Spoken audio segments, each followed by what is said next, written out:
Good morning, Revision Weekers. I hope you're all doing well out there.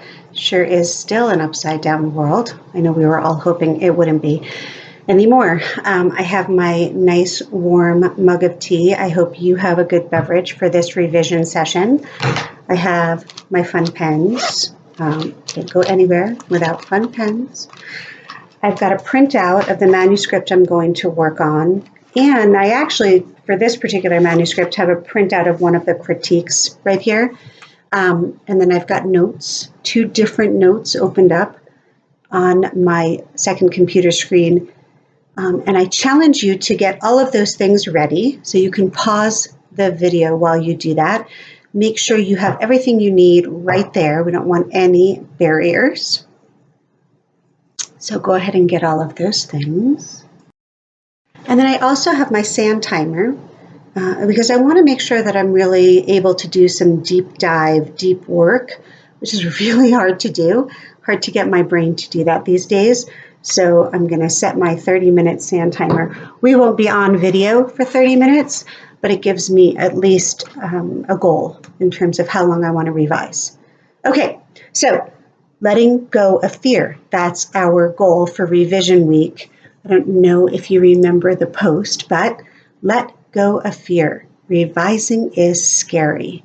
We have to take words from the heart and tear them apart. We have to look characters in the eye and say goodbye. We have to let go.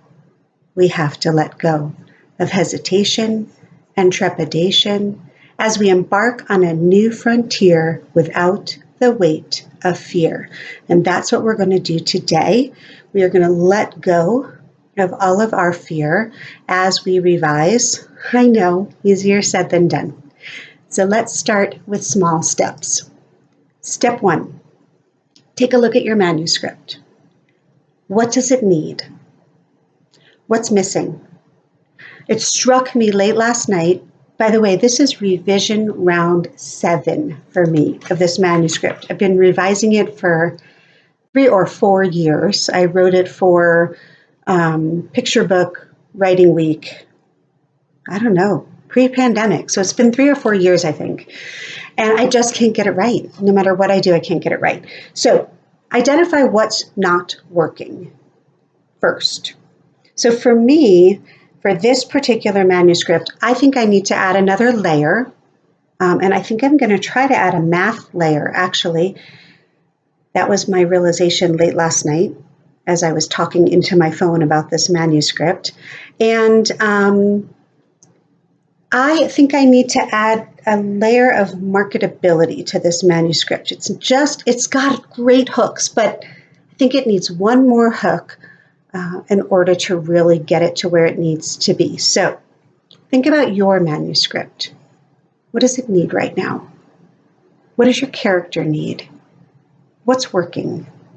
What's not working? And write that down. You can pause the video to do that.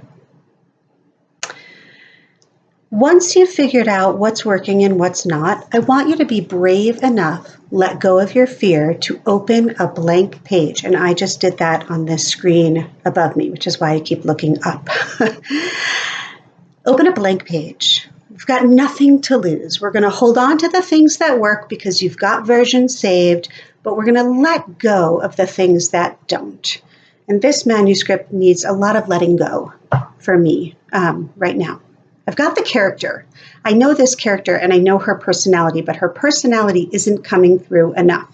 So on this blank piece of paper, I am going to write that I need to add another layer, that I need to add another hook, a marketable hook. And the marketable hook and the layer are really quite similar. And I need to make sure this character is coming to life in the way that I want her to.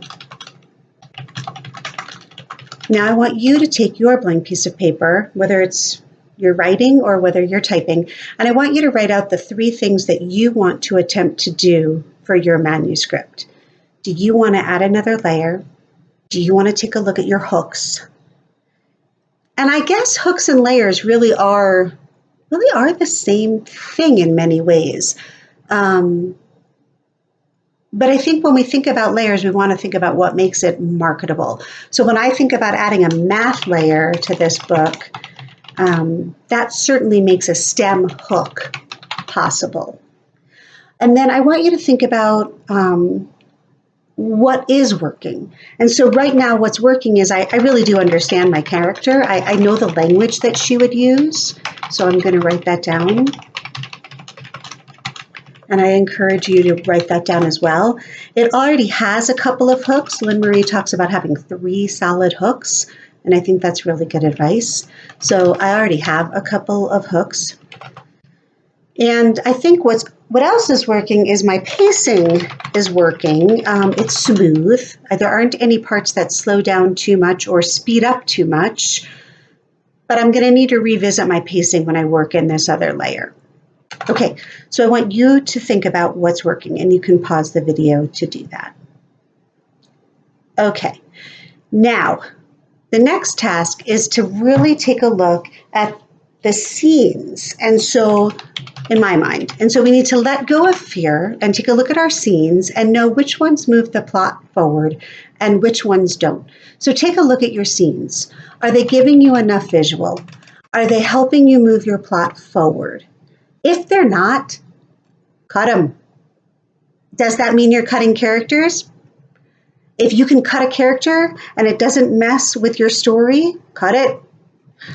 We want to bring the story down to its most pure level, where the arc runs the story with the character, and the word choices that you're making in each scene offer visuals that an illustrator can really sink their teeth into.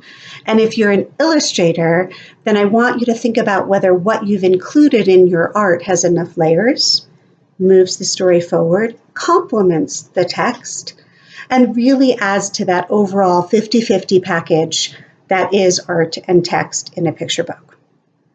Okay, next step. Get out a fun pen, and I want you to look at your manuscript, and I want you to go through and circle weak words that you put there as placeholders and forgot about. Oh my gosh, I almost just said forgot about, which I'm from New Jersey. Words that could be amped up, words that aren't voicey enough. A very wise person just told me that voice is really perspective, and I love that. So take a look at your words. Are there words that you could make even stronger from the perspective of your character? And go through and circle them. You can put me on pause while you do that. And then, now that you're back, you can close your pen for a second.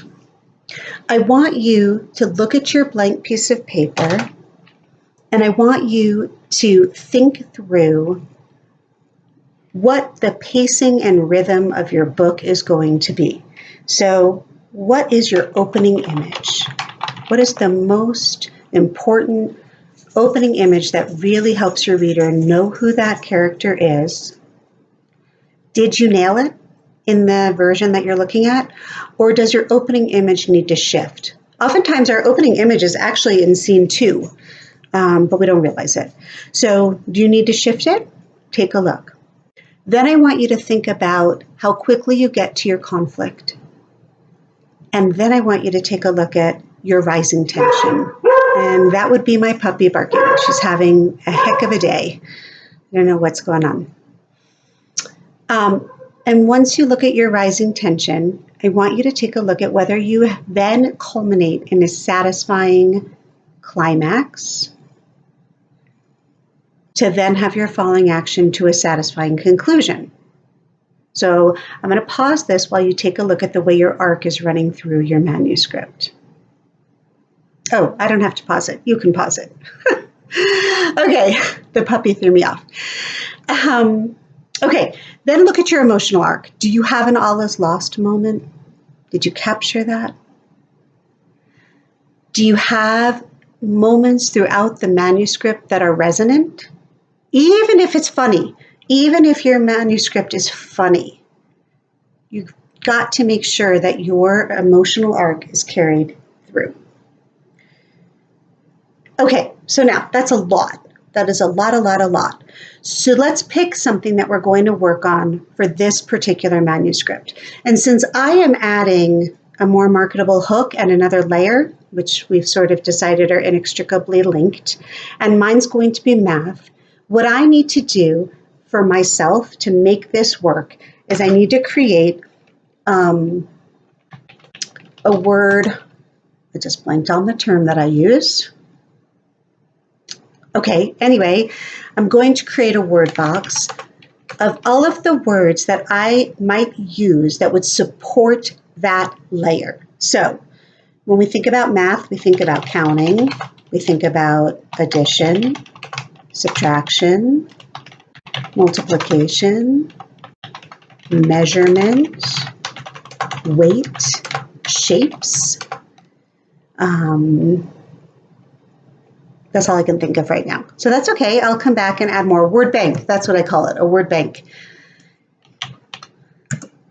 And now I'm going to think about how that relates to my character. So what language might my character use that would support incorporating this layer? So that will be my next step, is to do a word bank of all of the expressions my character might use in order to add this layer effectively.